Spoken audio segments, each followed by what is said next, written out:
Today we're going to try to vlog with the new 2018 12.9-inch iPad Pro.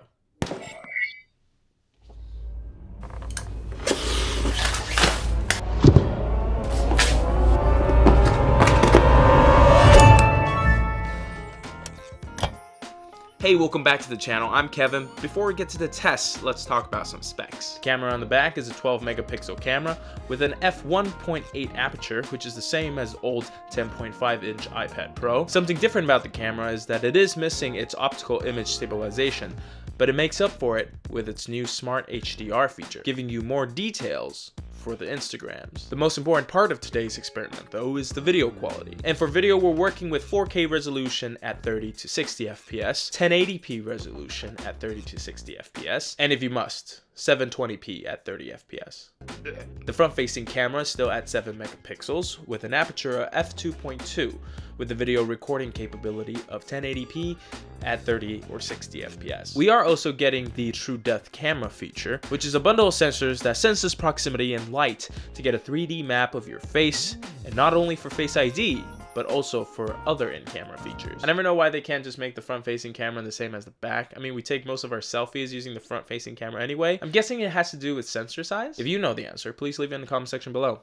But moving on. Although Apple removed the primary orientation for the iPad Pro, meaning that you can use it in any direction you want, here are some features that I think you should still know. There are 3 microphones on the top of the iPad, 1 on the side, speakers on each side of the iPad. Of course, it comes with the new and improved USB-C, which will come in handy when you're transferring photos or connecting your iPad to the television.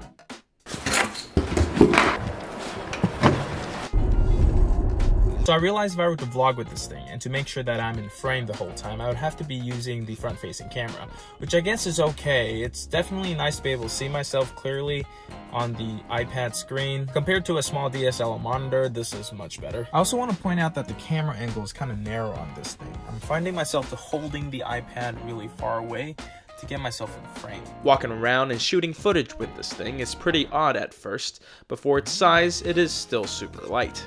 At 1.39 pounds and a height of 0.3 inches, you won't be complaining carrying this thing around. But other than it looking like I'm holding up a lunch tray, from a usability standpoint, it is still pretty good. Like I said before, the front-facing camera is going to be lower quality than your back-facing camera, but I don't think anybody can really tell the difference since the majority of people are going to be watching YouTube videos on their phones. You guys have phones? Yeah, you guys all have phones, right?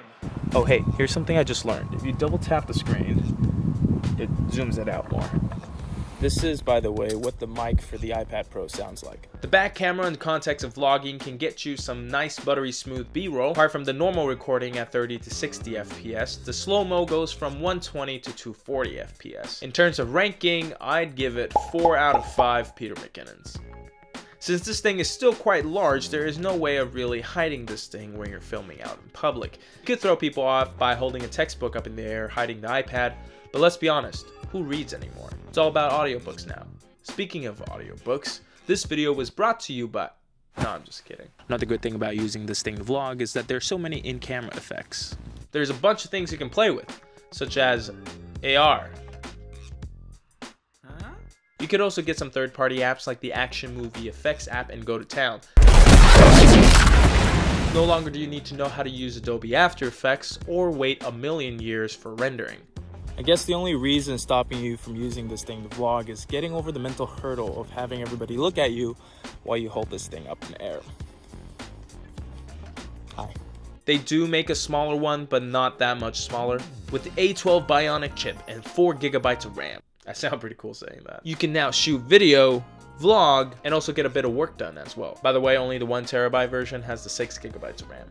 The next test is to see if I can edit a vlog on this thing. If so, I might even make this my daily driver. Guess we'll just have to wait till the next video.